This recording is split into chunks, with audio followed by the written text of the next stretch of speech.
Welcome to my presentation, guys.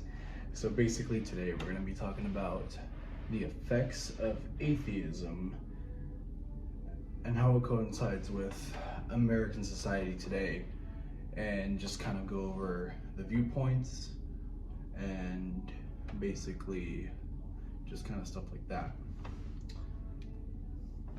So here's a simple introduction. So we're going to go based off of the Oxford Dictionary definition. Atheism is the disbelief or lack of belief in the existence of God or gods. So this basically means that atheism is a lack of religion, which means, as a whole, this is a rejection of organized religion. So this directly contends Christians, as the purpose of a Christian is the ministry of Jesus Christ and spreading the gospel. So basically, the purpose of this presentation is to take a deep dive into the mind of an atheist and kind of look into these 7 basic questions of worldview that we've been going over throughout this entire class. So for those of you that don't know, we are going over this book called The Universe Next Door by James W. Sire. And so basically, there is this outline of 7 basic questions. And for those of you asking, what are these questions? We're going to kind of go over this throughout the PowerPoint and kind of address all of these kinds of questions and how they coincide with atheism. So, what is prime reality? The really real. So basically, what is the real life reality to these atheists? So, whereas the really real in Christianity is derived in Jesus Christ and the redemption that he brings to Christians, many ask, what is the prime reality into the mind of the atheist?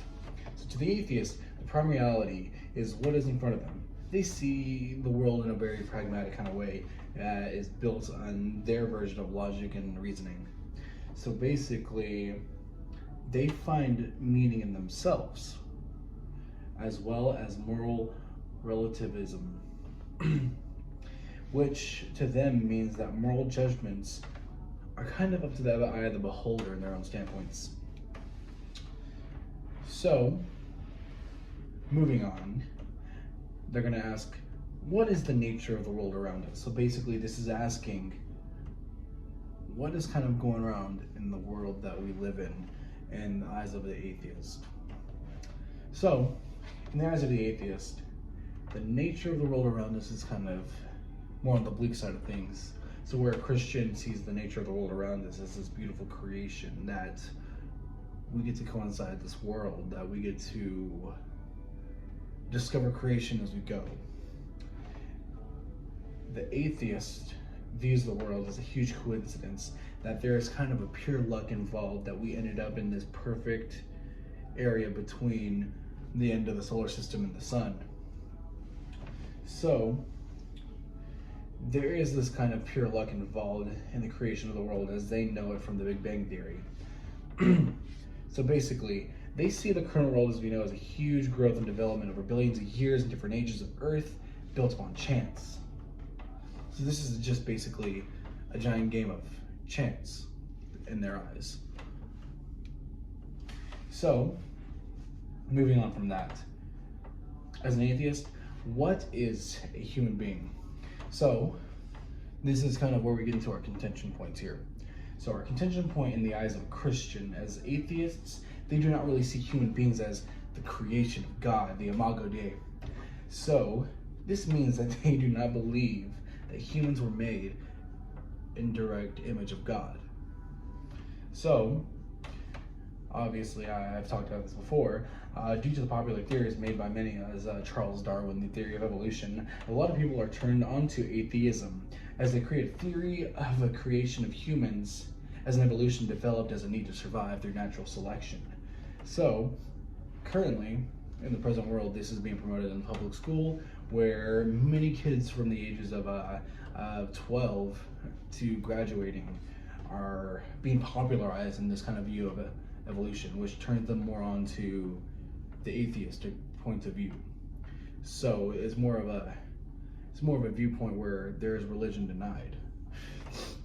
So an example of this contention within the American Evangelical Church is shown in the debate of Bill Nye the Science Guy and Ken Ham, which is also kind of a point where it was popularized.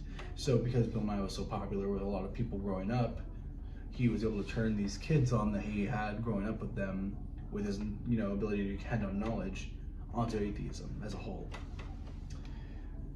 So this, as we go into like the idea of what humans are, we also go into the idea of what happens to a person after death. So according to many atheists, there may not be a real answer to what happens after death.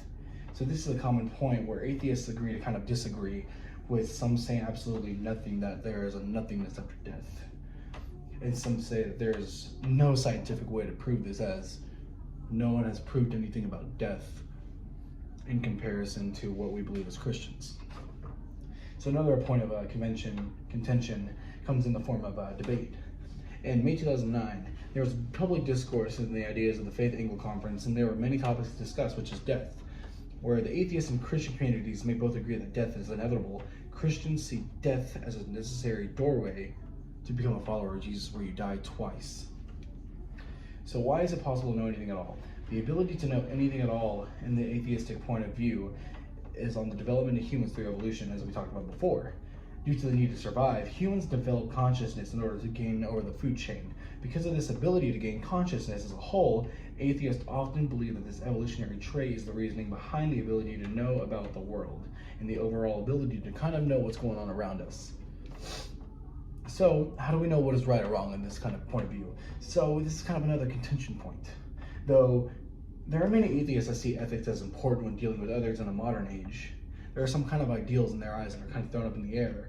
Because there is no God in their lives, moral relativism takes place in this situation, as there is no need for pleasing God. There is no need for help from a higher being whatsoever. So even though not all atheists are not this, there is certainly an opening for many different moral viewpoints to be seen as morally correct. So in this, what is the meaning of human history? To atheists, the meaning of human history is to understand how humans became the top of the food chain due to their evolutionary growth. And this serves to show how natural selection worked out in the best in our favor, as well as what systems worked governmentally and what did not.